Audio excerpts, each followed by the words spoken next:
Hey guys, Palsteron here, and today let's talk about the Toxic Rain Ballista champion that I've been testing out over on stream on twitch.tv/Palsteron over the last 2 days. Now, Toxic Rain Ballista was something I really wanted to try out ever since I saw the Wilma's Requital helmet, but at that point it was already a little bit too late. I couldn't really change Leaguestarter at that point. I already told everybody what I'm going to play since the helmet was revealed so late, but I was like, why not do it a little bit later? And over the last few days we have been testing it, and I was incredibly surprised. So my price point for this build was first round about 3 divines and then upgraded a little bit more, and my goal was kind of like everything but Hidden, Feared, and Maven. But what we settled at the end was around about 6 divines. And I want to make this clear, this is League Start budget.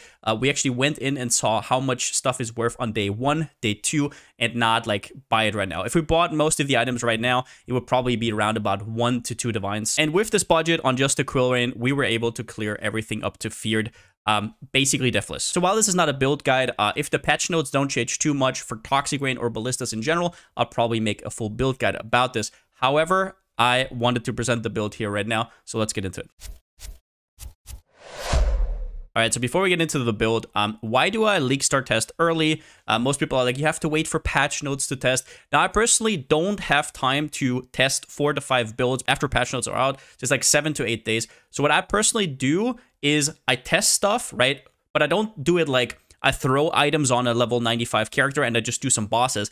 I go from level 1 all the way to level 94 and all the steps in between. And the reason why I do that is because it gives me a rough feeling of a build and its progression. So the patch notes come out, nothing changes for Ballista, nothing changes for Toxic Rain. I'm like, okay, I'm ready. I can now focus on actually making the build better instead of now having to level and start leveling. Also, I don't really mind. If this is for nothing, if for some reason Ballistas get nerfed, which I don't think they will, then, well, so be it, right?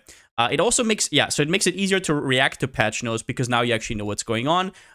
It just gives you an insight of the general meta, right? A build might be good in a vacuum. I might be testing 1 or 2 builds after patch notes, but I can't know what else is in the meta because there might be 4 or 5 builds that I don't have time to test. So it's always very valuable to kind of understand that. And then also it's just a resource for other people who want to test early, who are kind of burned out of the game and they just want to have like a fresh start. So while this is not a full build guide, I'm going to provide the POB that I used here, so you can kind of test it. I'll also put some leveling steps in there, but it's not going to be super fleshed out, just for people who are interested. So we're currently level 94, and we just killed the Feared. Budget, once again, is round about 6 divines, but the thing that we don't really know is how much Wilma's Requital will be once people realize how strong this item is. Now, at last League Start, it was actually very cheap. So if we look at the graph, last League Start day 1, it was 2.3 chaos. But the thing is, this could still get expensive because it is kind of, I think, a tier 2 item. Maybe tier 3, I'm not 100% sure because it's not on most people's filters. But it was 2 chaos. I obviously didn't take it at 2 chaos. To be a little bit more realistic, just in case it gets meta, I put it at 1.5 divines. So 1/4 of the budget that I used isn't real, but it's kind of like projected. Now, while this build kind of revolves around Wilma's Requital, we only bought it once we were at tier 16s. Up to T16, all we used was a, I think, foiling Quill Rain and a Tabby. And the rest was basically just random 1C items. Once we got to tier 16s, we kind of upgraded because that's usually the point where you start making a little bit of currency. Now, I made a whole video about why this helmet is so great.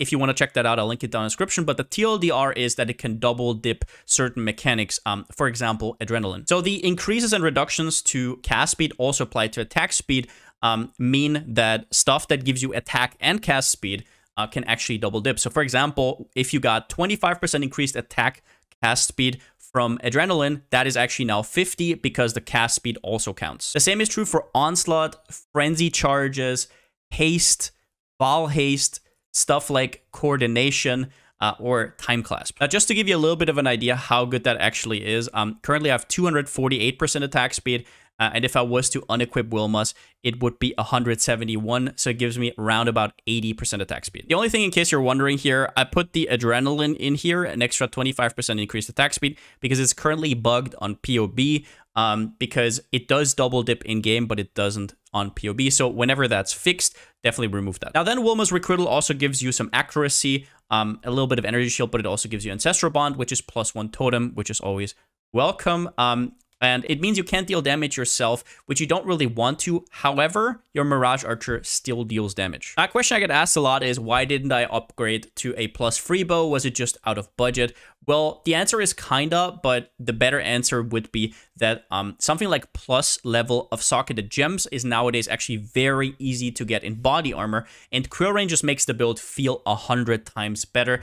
With the amount of attack speed you get from Wilma's and getting 3 base attack speed, it is just completely crazy. As well as that, the projectile speed makes the build just feel a lot better, a lot more responsive. So whereas usually Ballistas have this downside of delayed damage, this works against it perfectly. Now, other than Quill Rain just being awesome to play with, getting +2 levels is actually incredibly easy on Toxic Rain in the body armor slot, mainly because of Tainted Fusings. With Tainted Fusings, getting Corrupted 6 links is actually easier, even on Leaguestarter budget, than it is on non-corrupted items, and it's usually very easy to get one of these super common chests, whether it's Cherubims, whether it's Belly of the Beast, whether it's Lightning Coil, with any +2 level. Now, the GG would be a Doresso's Defiance with +2 to level, because it would give you a 100% onslaught effect, which means 20% increased attack and cast speed, which gets double dipped by the Wilma's helmet. However, this is actually a pretty rare. I don't know if it's tier 1 or tier 2, so getting that and +2 levels is going to be a lot harder than some of these chests. They're just dropping everywhere. Another reason why it's so easy to get +2 is because Toxic Rain has all 3 tags that you need. It has duration, it has projectile, and AoE. Those are all +2s you can roll. So whenever you look on trade, usually it might be hard to find because you have to get projectile, AoE, or duration. For Toxic Rain, you can get whatever. Real quickly for other gear slots, I crafted this with Essence of Woes for the increased damage with bow skills until I hit any amount of damage over time multiplier, and then just crafted life. That's all I did. This amulet here is like +1 level and a little bit of damage multiplier. I think it's like tier 4. It's tier 3, yeah. And then a really shitty life roll. Obviously, in a perfect situation, you would want a life roll. The other ring is basically just fixing my resistances, my intelligence, and crafted life. Time Clasp is actually a really, really neat budget alternative. Increased duration is incredibly strong because it basically gives you a more damage multiplier. For Toxic Rain, you get some recoup, which is neat. You're unaffected by temporal chains, which is huge while mapping, right? While you're progressing, being unaffected by that is going to give you so much more speed. And also, once you have Wilma's, the attack and cast speed gets double dipped because of Wilma's. Now for gloves, I basically just went with decent implicits and like an okay glove. So I needed 12 spell suppress to be capped, and then everything else just kind of went to budget, right? Pretty shitty life roll, a little bit of resistances, fine.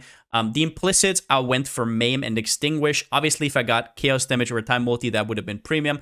But the Maim is nice to have. So basically the way it works, right, is when you fire Toxic Rain, there's going to be these pods, and as long as your enemies are in there, they're going to get damaged. But if they run out, that's bad news for you, because then you do less damage. So any kind of slow that you can apply is absolutely huge. And Extinguish is basically whenever an enemy is hit and is extinguished, it cannot apply any elemental ailments to you anymore. Now, don't get me wrong, you still want to be freeze immune with Soul of the Brine King because you don't want to take any chances. But for stuff like Shock and Ignite and even Chill, it's just really, really comfy to have. In a perfect world, the items would look a little bit different. Your belt is basically just there to fix your strength. I could have catalyzed this, but whatever. Has a little bit of res and a little bit of regen, I guess. And on boots, I just went for a little bit of movement speed and spell suppress. You might be asking, why the hell did I go for champion? Isn't that the hardcore version? Wouldn't you want to go raider? Wouldn't you want to go something like Pathfinder? And the answer is basically no. Even on softcore, champion comes out ahead, in my opinion. And the reason why is manifold. So everybody sees champion as the super giga tank. And while you can make champion into that, you don't necessarily have to. You can use it to get a lot of defense, so you have more freedom on the passive tree and get more damage as well. And when you leverage that, you actually, like I did the POBs, you actually will find out that Raider or Pathfinder are just not that good compared to it. At least if you want kind of like a balanced character. However, if you want a more glass cannon version, I'm also not sure Raider is the play. You might want to look into actually Occultist for the explosions and just a general crazy damage that you're going to get. Since we're using haste and Val haste, you can leverage that to get quite a bit of movement speed even without any problems. Now, a big problem with Raider is that you get free onslaught already from the medium cluster. So this node is basically dead. And while this is nice, the attack damage from Avatar of the Slaughter also doesn't count, right? So you don't get that. You already get free frenzy charges because you're literally using frenzy. You can use it for free because your ballistas are ticking while you do frenzy, right? So it's literally free. And then Avatar of the Veil doesn't do anything because we're not Ellie. So you're kind of left with quite mediocre choices. I think Pathfinder has some broken stuff. If you haven't checked out Steel Mage's video, definitely do so. He also has a video about Toxic Rain, which is, however, self-cast. But still, it has very interesting stuff. But I would say for a Leaguestarter, champion is more versatile until you get your flasks in order and your general character in order. Trickster is decent as well. Occultist is good if you are fine with Glass Cannon. Now, all of these I think are fine. Don't get me wrong. All of these can be carried by what I think is a very strong build. I'm just choosing Champion because I think it's overall the best. The big thing here is Adrenaline. We already know that the attack and cast speed double dips. As I said earlier, you get 10% physical damage reduction, movement speed, attack and cast speed. So Champion is not slow. That is kind of just a stereotype. Now, the way we can always activate this is we have Corrupting Fever with Life Tap. And if your life does not go too high, which you have to kind of balance with how the level of the skill is, you press E and you get Adrenaline immediately. And since we have really good regen, it pops right up. So yeah, Perma Adrenaline, obviously you cannot be stunned. Fortify, a lot of attack speed. In total, with Adrenaline double dipping and this node, you get 70% attack speed. Once again, with Krillin, it just feels awesome. Inspirational gives you more haste and Val haste effect, so even more double dipping with Wilma's. It gives you really good defenses. We're actually not opting for Grace, but we still have quite decent evasion. So overall, Champion being this slow character is just definitely not true. It is very responsive and very fun to play. As for gems, we're not using Empower. Our Toxic Rain is only level 23. Usually you would obviously want a level 4 Empower. So there's definitely a lot of things you can upgrade. I would say up to 100 Divines if you want to. But we're just going with Efficacy, Ballista Totem, Void Manip, Vicious Proc, Life Tap, all the good stuff. Now, in our bow, we have a 5-link. We didn't want to go for 6-link. If you have a 6-link, you can probably go for a Mirage Archer setup to deal more damage, extra Toxic Rain. But what your other setup is supposed to be is kind of like Culling Strike with your Mirage Archer, and it also is there to apply Withering Touch or Wither debuff, right? And the way we do that is with Anomalous Caustic Arrow. So this is kind of overkill, but the nice thing about Anomalous is you get 20% chance to inflict Withered. That together with the Withering Touch support gives you 45%. It's just a little bit, I think in general, it's kind of overkill. With how fast Mirage Archer attacks, I don't think it really matters, but it's nice to have, I guess. Mirage Archer, obviously, greater volley to kind of like debuff enemies whenever it's up, and the Mirage Archer just does its thing. Mirage Archer also scales with duration, so does Wither, and since we have quite a bit of that, you just have to press it every 10 or 11 seconds. I'll quickly show you a map to kind of give you a feeling how this build plays out. See if I have everything on. So your auras are going to be Defiance Banner, Haste, Determination, Vitality, and Malevolence. Your Vitality is on life, which is actually not that big of a deal, because that means you have the breakpoint where you just press Corrupting Fever and you get Adrenaline. Your playstyle while mapping is basically you just put down your Ballistas, quite easy. Every 20 seconds, you press Corrupting Fever and you get Adrenaline. Now, important to know is while you have Adrenaline, you can't get Adrenaline again. So you press it once, right?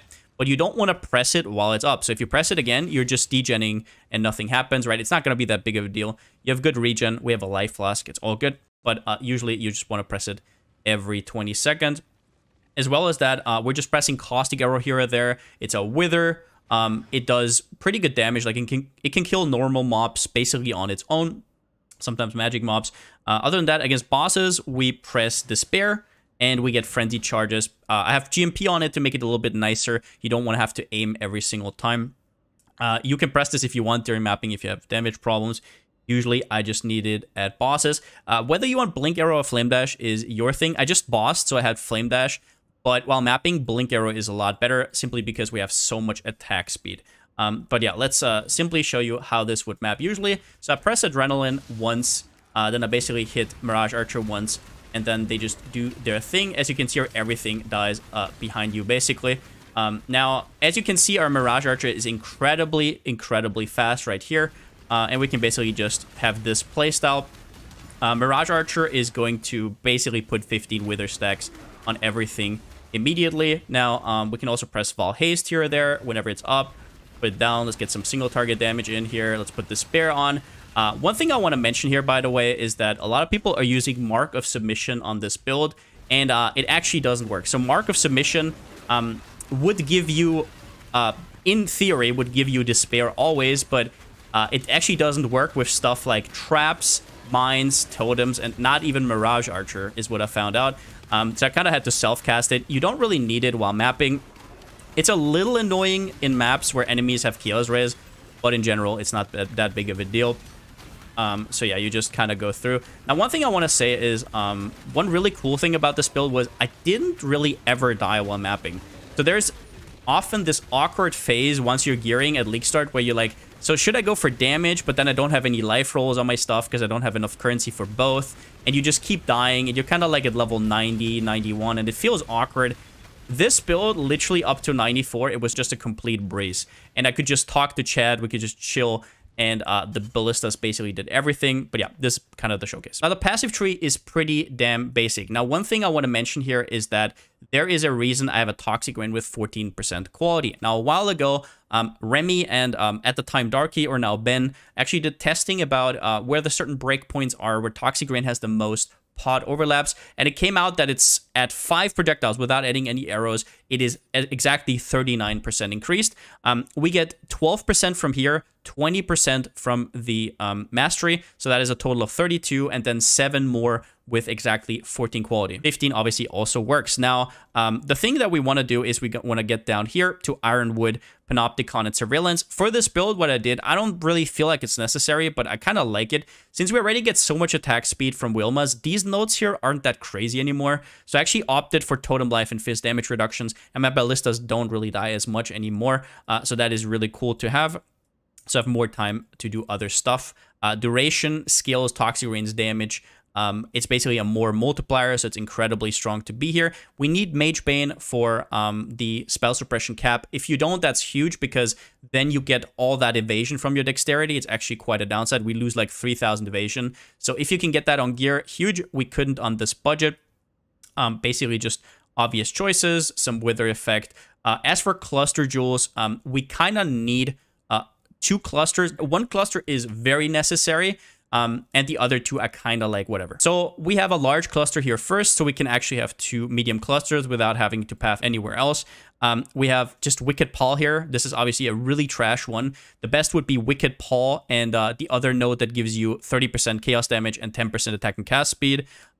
Sleepless Sentries is incredibly huge. This gives you Onslaught if you summoned a totem recently. This double dips with Wilma's. If you have Onslaught effect from something like the Resos, it's even bigger. Ancestral Reach is not GG. The GG here would be the one that hinders enemies around totems, so it's like whatever.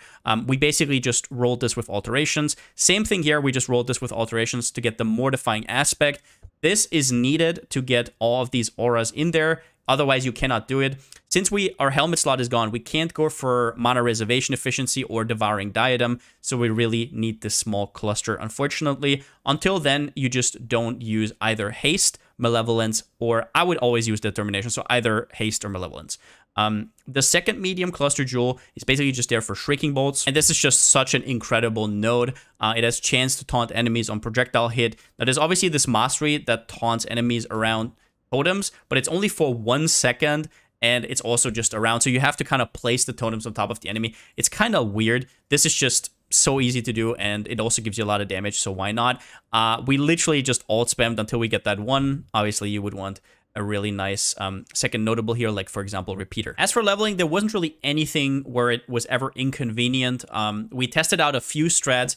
We had like a Galvanic Arrow, Shrapnel Ballista setup.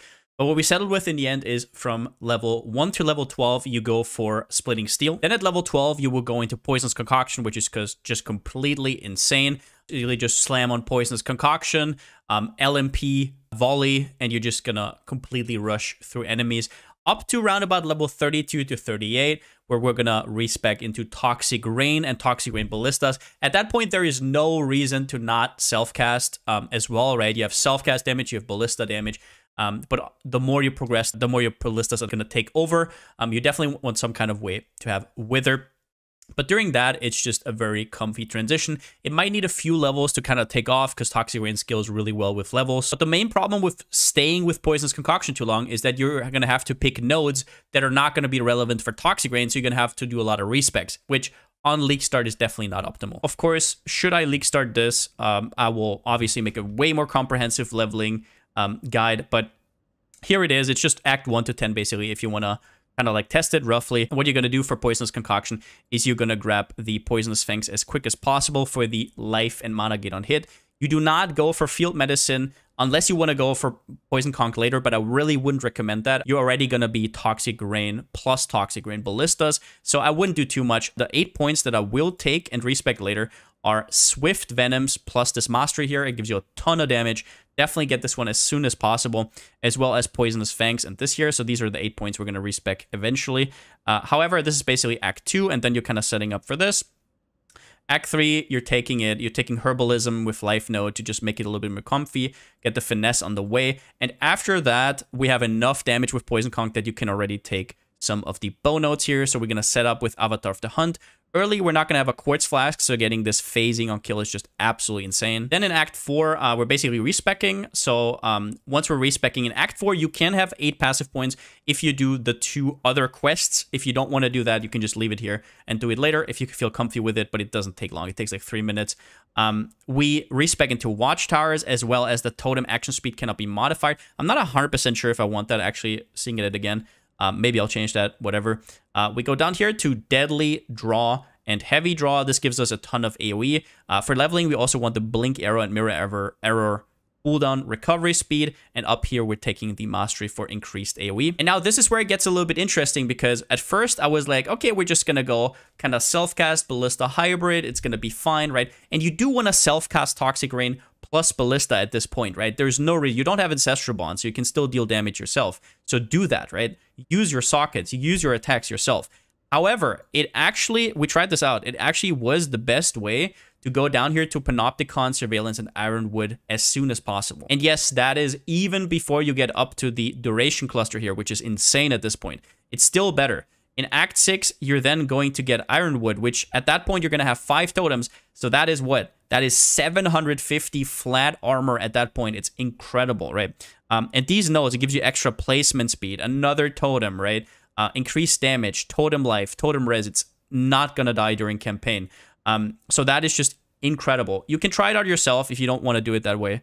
Of course, in Act 7, we already have the Duration Mastery finished. We have Sentinel. And now we're kind of pathing up here to get this wheel, Master Fletcher. This is something we're going to grab until we have the cluster set up, right? Obviously, we have to have something to replace it. In Act 8, we're going to go up and we're going to grab Hunter's Gambit. And now we're kind of going to prep for Charisma right here. In Act 9, we're then going to kind of grab Charisma, and we're kind of setting up to get to where we can actually use Determination and Malevolence. And if you don't mind being squishy, that's fine. You can also just go for both Haste and Malevolence and just cut Determination for now, or even go Grace, whatever you want. So in Act 10, it's then going to look like this. We're going to have the Chaos Dome multi up here with the Wither effect as well. And I think after that, we're going to go into Adamant. So this is kind of like early mapping after Act 10. We're going to fill out all of these nodes because obviously we don't have our cluster set up yet. What else are we doing that we're later respecking? This we're going to respec later, right? But yeah, Adamant is very important. It gives you something against Bleed, something against Corrupted Blood early when you probably can't do anything about it. The Determination Reservation Efficiency is incredibly important. And also this gives you more Molten Shell uptime. So yeah, at that point, early mapping. And then the last POB that I have here is mid-game mapping, where we're kind of going to respec some stuff. And this is where we kind of go into Spell Suppression. This should be roundabout red maps. And after that, you can go for Cluster Jewels. I personally would recommend to go Cluster Jewels before even this. But whatever you're up to, it is just about, do you want to be faithful to what a Leaguestarter would actually look like or not? If you just want to breeze, you can immediately go for Cluster Jewels. As for conclusions, I'm not going to overhype this build because obviously we don't know what's going to come in patch notes. But I don't see any reason why anything here would get nerfed. But I will just say this. This is my favorite Ballista build right now. The clear is just really clean. The boss fights are super easy. Everything is so safe because everything is permanently slowed. You're a champion while still being fast. You can play with Quill Rain. Wilma's makes Quill Rain even more crazy. The build just overperformed on most metrics that I have for Leaguestarters. The only downside that I would see for this build is having to press Corrupting Fever every 20 seconds. Now, for a lot of people, this is not a big deal. The one thing for me is sometimes I'm clumsy with my button presses. So if you press it while you already have Adrenaline, it's going to be really annoying because you all of a sudden go to half. I haven't accidentally died to this at all. I'm just saying it might happen. to some people. But then again, you can play around with other Ascendancies if you want them. I just personally like Champion the most. I think the build is good enough to play an Ascendancy that might not be the best or whatever. I would be very surprised if I wouldn't make a full build guide on this, maybe even on max roll for this build. But for that, we'll obviously first need to see what's in the patch notes. Then I will make a decision on that. Maybe there's some new cool skills. As for what we're going to do more Leaguestar testing from here on out. The next build is probably going to be something with a certain spell totem. But yeah, hope you guys enjoyed the video. And since I still don't have a slogan, see you next time.